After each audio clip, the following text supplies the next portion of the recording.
அட! ஒரு ஆள் சாப்பிட்றதுக்கு பிரியாணி கேட்டா, இவங்க என்ன 3 பேர் சாப்பிட்ற அளவுக்கு அள்ளி போய் பிரியாணி வச்சிருக்காங்கங்க. அஸ்லாம் அலைக்கும். ஆமாங்க. இப்போ நம்ம எங்க வந்திருக்கோம்னு பார்த்தீங்கன்னா, எஸ்எஸ் ஹைதராபாத் பிரியாணி தான் வந்திருக்கோம். உள்ள போயிட்டோனே பார்த்தீங்கன்னா, சுட சுட இறக்கிட்டு இருந்தாங்க. உள்ள போயிட்டோனே பார்த்தீங்கன்னா, காம்ப்ளிமெண்ட்ரியா ஒரு பிரெட் ஸ்வீட் தந்தாங்கங்க. சூப்பரா இருந்துச்சு. இது வந்து அன்லிமிட்டடா. அதோட ரொம்ப ஹாப்பியாயிருச்சு. 2, 3 வாங்கி வாங்கி சாப்பிட்டுட்டே இருந்தோம். அதுக்கப்புறமா பார்த்தீங்கன்னா, சுட சுட பிரியாணி வந்துச்சு. அதுவுமே சாப்பிட்டோம். எல்லாமே சூப்பரா இருந்துச்சு. நம்ம ஒரு ஆள் அளவுக்கு தான் பிரியாணி கேட்டிருந்தோம். ஆனா வந்தது என்னமோ 3 பேர் சாப்பிட்ற அளவுக்கு அவ்வளோ தாராளமா அந்த பேசன் நிறைய தந்திருந்தாங்க. அவ்வளோ ஃபில்லிங்கா நல்லா சாப்பிட்டோம். இந்த பிரியாணியோட ப்ரைஸ் என்னன்னு பார்த்தீங்கன்னா, ₹250 தான். நல்லா வந்து ப்ரைஸ்க்கு ஒர்த்து தாங்க. நீங்களும் போனீங்கன்னா, நெக்ஸ்ட் டைம் கண்டிப்பா ஆர்டர் பண்ணி சாப்பிட்டு பாருங்க. நல்லா இருந்துச்சு டைனிங்ல. அப்புறம் என்னடா இது எல்லா டேபிள்லயும் என்னமோ ஒட்டியிருந்தாங்களேன்னு போய் பார்த்தேன்.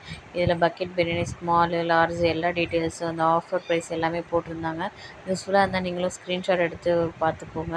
நம்ம பேஜ் இப்போ தான் பார்க்குறீங்கன்னா, மறக்காம சப்ஸ்கிரைப் பண்ணிக்கோங்க. நெக்ஸ்ட் வ்ளாக்ல மீட் பண்ணலாம். ஃப்ரெண்ட்ஸ் அண்ட் ஃபேமிலிக்கு ஷேர் பண்ணுங்க. Thank you.